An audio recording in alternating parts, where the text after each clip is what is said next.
what's up, guys? Jo Madden here, and it's time for a cup of Joe. We're looking hard at the props tonight in Monday Night Football. The Minnesota Vikings going in to Chicago to take on the Bears. Now, the Bears once a favorite and now the underdog, grabbing 1.5 points. We got a total of 43.5. Those totals are climbing out there, so just be careful with what line you get, depending on which side of the total you want to go on. I'm expecting some points in this one, especially out of the Chicago Bears. I think a lot of people are underestimating what we're going to see out of Caleb Williams tonight, but I do think the Minnesota Vikings with J.J. McCarthy should put up some points, and I think there's a solid way to look at some player props for them as well. Firstly, I'm going to take the Chicago Bears team total over 21.5. I'm expecting them to hit at least 22 points in this. Now, could this be a 22-20 game with the Bears getting the win?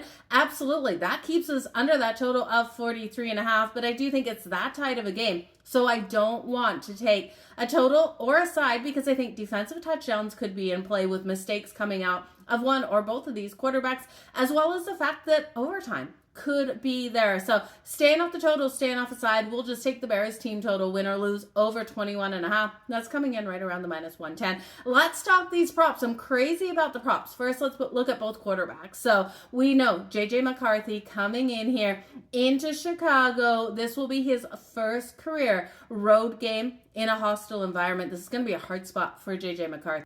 When I look at him here, I don't want to take his passing prop. I will look at his rushing prop. I think we learned a lot from him playing at Michigan, where when that pressure came, he was able to scramble. He's solid with his legs, and I do think he has the ability to really do some damage out there on the ground if he can't make those connections with his receivers out there. So I'm going to look at J.J. McCarthy to run one in. It's coming in at plus 630 for him to run in that touchdown. I do think you can look at his rushing prop as well. That number coming in at 17.5, -115 to the over. I'll take him over the 17.5 rushing yards, and I'll do an alt for a sprinkle.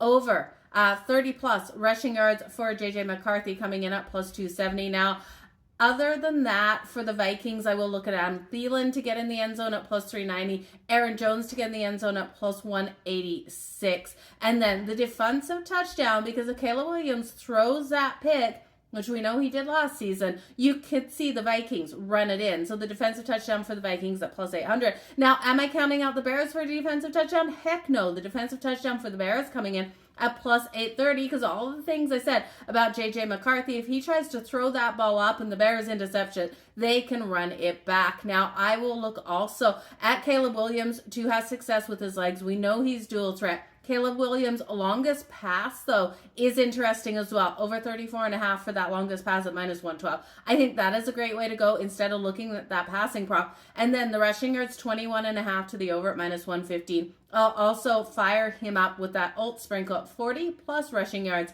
for Caleb Williams at plus 390. If you thought I had a lot of props, I have a couple more. Roma Dunze here for the anytime touchdown for the Bears coming in at plus 250. And then Cole Clement for the Bears. He is a long shot here, the tight end, but I think he's going to be a target for Caleb Williams. He's coming in at plus 590. He's got those solid hands that I do think Caleb Williams will trust in this one. So those are all my props. Those are all my bets. Thanks so much for joining me for a cup of Joe. I'll be back tomorrow.